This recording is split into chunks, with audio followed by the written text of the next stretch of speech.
Good morning, best to best energy pa rin kahit magtatanghalian na ha. Huwag mawawala ang energy kasi pag nawala ang energy, kakapuyan. So sa mga nanay, energy, sa mga kabataan, sa mga nandiyan sa bukid na nagtatanim at sa mga mangingisda, best, andito ako, energy talaga best. So best ngayong umaga ay nakatanggap ako ng text message na yung barangay Balibago na nahingi ng tarpaulin at ilalagay daw doon sa mataong lugar ng Good Morning Best ay dinala ko sa plaza at nagulat ako at mayroon palang meeting na napakaraming mga nakapula ay sana man lang kung yun ay libre ay ginandahan kasi best para sa tao yun naman sana ay ginandagandahan at hindi parang Diyos ko po best kung ako nag-design nun napakaganda nun so best narinig ko nagsalita ang ibang tao at hindi natin dapat pangalanan ay ang natutuwa lang ako ay may isang senador na nangako na magbibigay ng pondo para may patayo ang evacuation center at bagong munisipyo. Sana best ay matupad.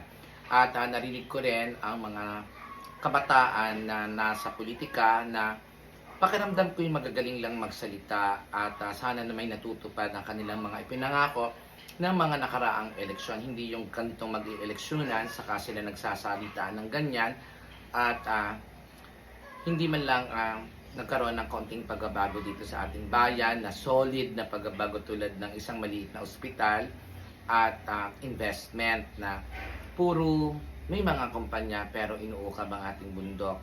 So best dapat ay kung ano man dahilan at pumayag ang munisipyo sa ay nirerespeto ko pero kung ako ang nandiyan dyan ay iimbestigahan natin yan kung bakit yan ay pinapayagan at ano ang dahilan at ano ang benepisyo ng bayan para ibigay ang ating mga natural resources. Alamin ko best, baka naman may mas malaking benepisyo para sa tao kapalit ng posibleng pagbaha at sakuna dito sa ating bayan at nasisira sa mga bubong, sa mga bahay. Alam niyo best, daanan tayo ng bagyo, yung mga pananim ng ating mga magsasaka, mga tubo, mga puno. So best, yan ay dapat binabalanse. At naniniwala akong ang bundok ay tumubo ng may magandang dahilan.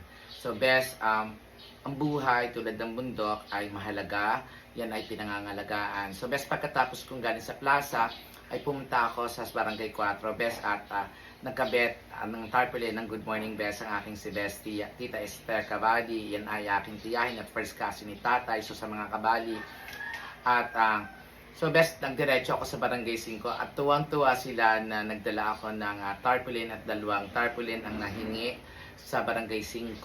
So best, meron na rin sa Barangay 3 at nakakatuwa na pinusuan ni Best Mayor Joseph ang aming tarpaulin sa pagpasok sa Barangay Bungahan. So best, sa mga taga-Bungahan, Barangay Fresh diyan, sana best ay lahat ay fresh at naliligo, ay best, kami magkasama ni Best Mayor Pehi, kami man ay kung ako may tatakbo ay hindi sa kanyang partido ay may malalim na kaming usapan. At best, ako'y nagpaalam sa kanya ng maluwag at ako'y kanyang pinayagan at nagsabi na talaga ako na kayo, baka kasado ng inyo ay wag na akong kunin at kaya ko naman kahit ako'y walang partido ay kaya kong itaguyod ng aking sarili.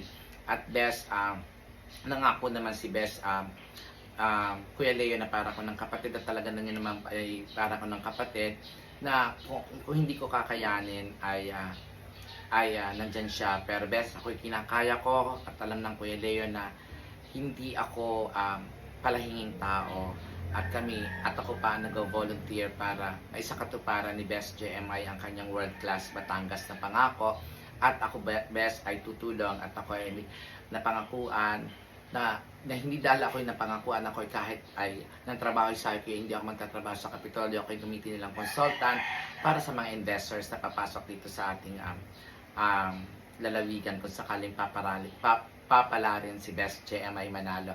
So best ganyan at kung ako ay nasa konseho ay masisigurado kung malinis ang transaksyon at may tayo ang posibleng mga kumpanya ng malinis at walang may integridad. Kasi best, marunong ako ng pagpatakbo ng kumpanya na kung saan tayo ay sumusunod sa batas at yan ay merong percentage ng trabaho, mga tao na kukunin yan sa mga kababayan.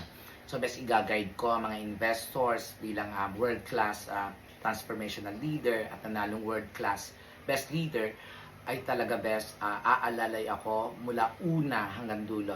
Kasi I know how to talk to investors, I know the business terms, investments, and I am a supply chain practitioner.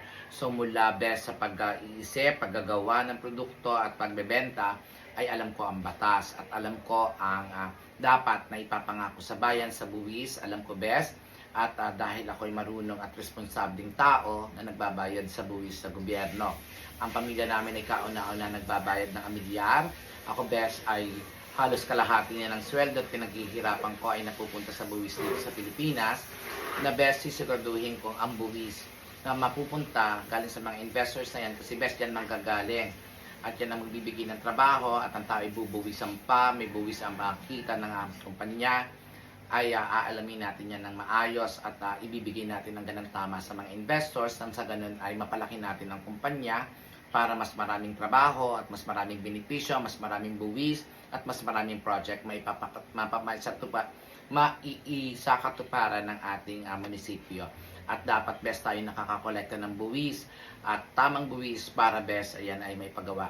At yan ay ating aalamin at kung ako ay papalarin ay kaya kong i-audit ang dahil ako best ay sanay sa finance. So best alam ko ang accounting, alam ko ang taxation, alam ko yan best at yan ay ating titingnan. At syempre best kung merong mga hindi tama ay sa dami kong followers ay sasabihin ko ang katotohanan dito sa aking pag-vlog. Pero best yan ay makikipag-usap ako kay Best Mayor Pehi at bilang tumatayo na ama ng bayan kung siya ay papalarin at pakiramdam ko may kalaban at may nagbabalak at narinig ko ay sisiguraduhin ko mananalo si Best Mayor Pehi at sasabihin kong marami na kaming pag-uusap tungkol dyan at sabihan ko na siya kung sino ang posibleng lalaban sa kanya kasi narinig ko at may mga nagsusulsul yata na lababan kay Mayor Pehi at best pangako. At sinabi ko na kay tatay yan bago pumanaw na susuportahan ko si Best Mayor Pehi dahil mabait ang mayor at ibigay ko daw ang laman ng aking utak at experience sa pagiging world-class best leader hindi lamang dito sa Pilipinas kundi sa buong mundo. So best kung ang ilalaban ay mga entrepreneur ay best, ako best ay isang business at expert na hindi lamang ang Pilipinas set up kundi buong mundo. So best, stay happy, stay fresh. Good morning best at kung sana tutuparin ko ang aking pangarap na magsilbi sa bayan bilang konsihal ay sana kasi bawal sa Facebook ay ako'y narito. Pero best, tumanggap kayo ng mga biyaya. Sige best, sige at ang akin best ay hahanapin ko talaga ang totoong kailangan ng tulong. Tulungan niyo akong hanapin sila at bigyan natin ng bigas at itlog at kailangan yung basic na mabuhay. Huwag sanang pera kasi pang-iinom lamang at itataya sa mga sugal na alam nyo naman bangka lamang ang natama. So best, open tayo ha. Ang Barangay Fresh ay aking tutulungan kasama ang lahat ng followers at naniniwala sa akin na kung ano mang biyaya ang matanggap natin mula sa mga tumatakbong matataas na posisyon, ayan best ay inyong makukuha mula sa akin at magagawa tayo ng programa para kayo mapasaya. Napakarami nating pagsasamahan. Ako best, at kung ako'y hindi iboboto, ako'y makakaunawa at yan ang inyong opinion at hindi ko kayo para pakialaman. Kasi best, may kanya-kanya tayong opinion at dapat nating respetuhin. At pag ako naman ay nanalo, ay kahit hindi bumoto sa akin, ay pantay-pantay ko kayong tutulungan. So best, stay happy ha, stay fresh. Good morning best!